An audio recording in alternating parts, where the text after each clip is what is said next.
Imagine a typical American town, peaceful and ordinary. Its biggest concerns are school traffic and the Friday night football game.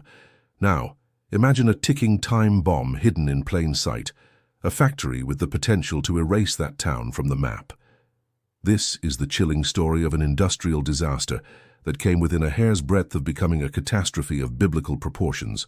It's a story of a chemical plant explosion that almost unleashed a toxic nightmare. A single day that proved just how close we live to a disaster that would change America forever. The setup, a sleeping giant. The year was 1978. The location, Houston, Texas.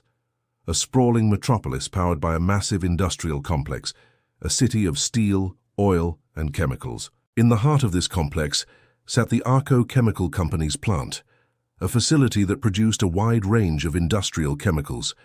This was a normal part of the American landscape, a symbol of progress and prosperity.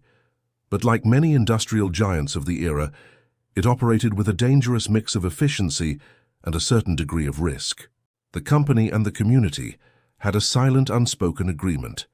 The plant would provide jobs and prosperity, and the community would tolerate its presence, trusting that safety measures were always in place. One of the most dangerous substances produced at this plant was propylene. Propylene is a flammable gas, but it was being stored in a liquid state under high pressure and very low temperatures. Its storage was a delicate balance of engineering and physics.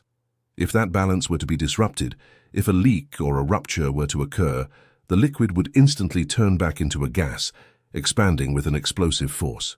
And if that gas were to ignite, it would create a fireball that could incinerate everything for miles. This was the silent threat, the potential for a catastrophic explosion that no one ever talked about. The moment of impact, an unthinkable mistake. On the night of March 13, 1978, a crew was performing a routine maintenance procedure at the plant. It was a normal shift, a normal night. But a critical and almost unbelievable mistake was made. A pressure relief valve was mistakenly opened on one of the propylene tanks. What should have been a minor, manageable error turned into the first act of a terrifying drama. The valve began to vent propylene gas into the atmosphere. The crew realized their mistake almost immediately and began to take corrective action, but it was already too late. The gas, invisible and heavier than air, began to spread across the ground, a silent, growing pool of highly flammable vapor. The plant's safety alarms, designed to detect this very scenario, should have screamed a warning, but they were either ignored or failed to activate. The ticking clock had started. An entire plant was being enveloped in a cloud of gas, and every spark, every light, every piece of machinery was a potential ignition source.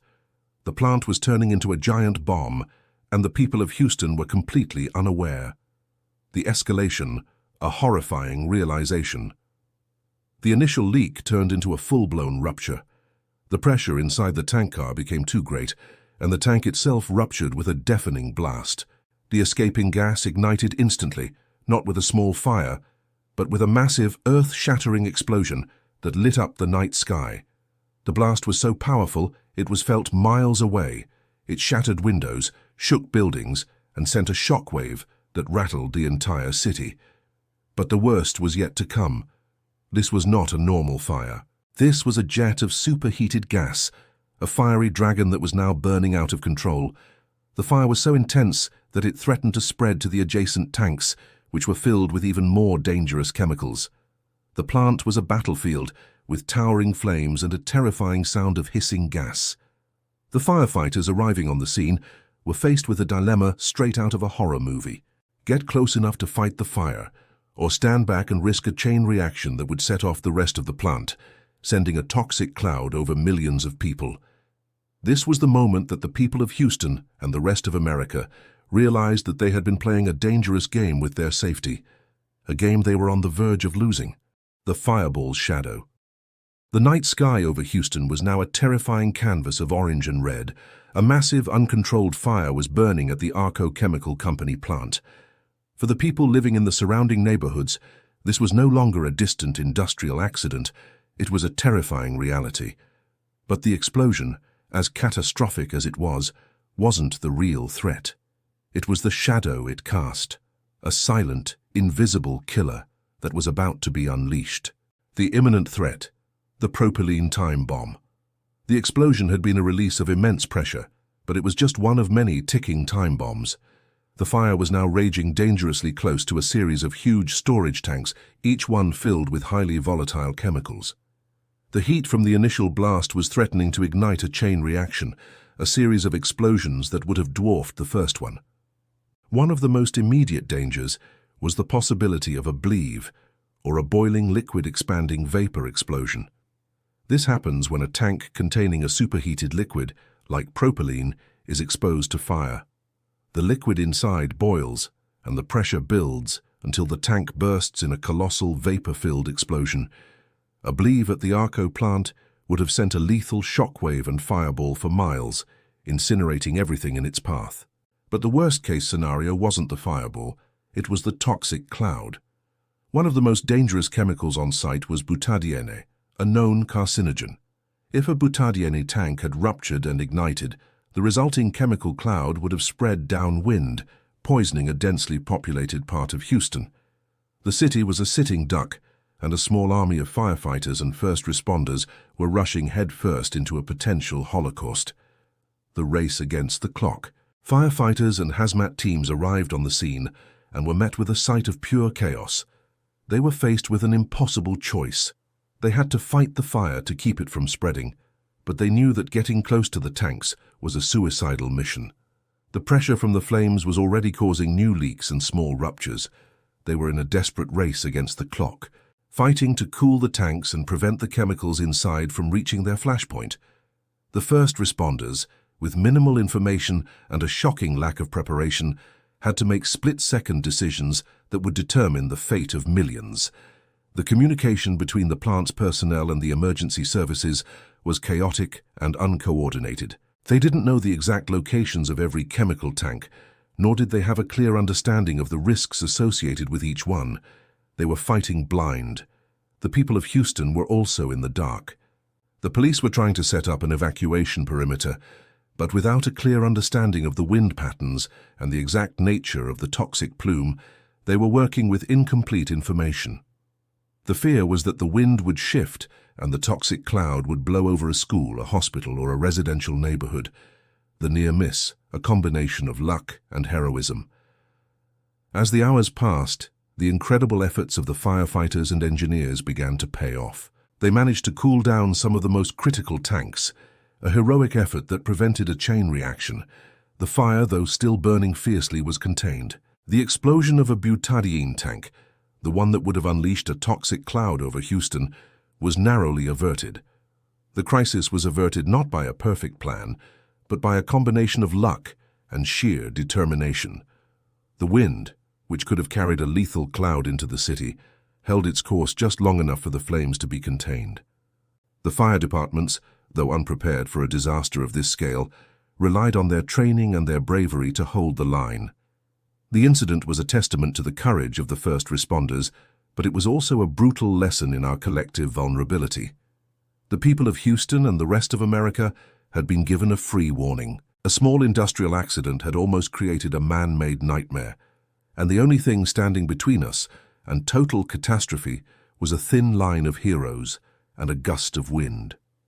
The incident was over, but the questions it raised were just beginning to be asked. What could a nation learn from a disaster that didn't happen? A nation humbled by a near miss. The fire at the Arco chemical plant was finally extinguished, and the toxic threat was contained. The people of Houston were spared, but the near disaster was a chilling wake-up call. The explosion, as devastating as it was, had been a lesson disguised as a disaster. It exposed a fundamental flaw in our industrial safety protocols and a collective vulnerability that no one wanted to admit. The final payoff: lessons for a new era. The Houston explosion became a pivotal moment in American history. It exposed a profound lack of communication and coordination between private industry and public emergency services. Before this event, information about hazardous materials and plant layouts was often kept secret, considered a proprietary concern of the companies.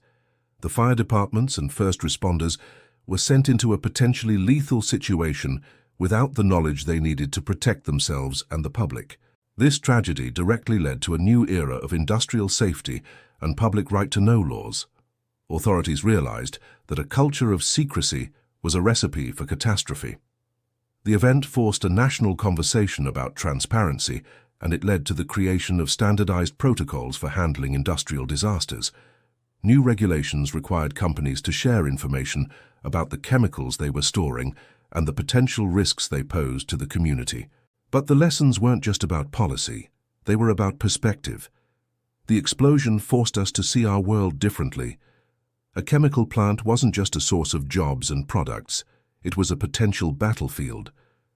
The very substances that fueled our economy and improved our lives also had the power to destroy them. It was a brutal reminder that progress comes with a hidden price, and that every technological advancement creates a new, unimaginable vulnerability. The call to action. The story of the Houston explosion is a testament to human resilience and a chilling reminder of our vulnerability. It's a story of how a routine moment can become a defining one, and how a near miss can be just as powerful as a full-blown catastrophe. We can choose to forget this event, to assume that we've learned all the lessons, or we can choose to remember the people of Houston and the lessons they were forced to learn the hard way. If you found this story compelling, I have a request for you. This video is just one part of a bigger picture. The story of our world is full of moments when everything almost changed. I've put together a video that goes into another one of these events, a nuclear crisis that was far closer to disaster than we ever imagined. And if you want to see more of these stories that tell the days when everything almost changed, please hit the subscribe button. I'll see you in the next one.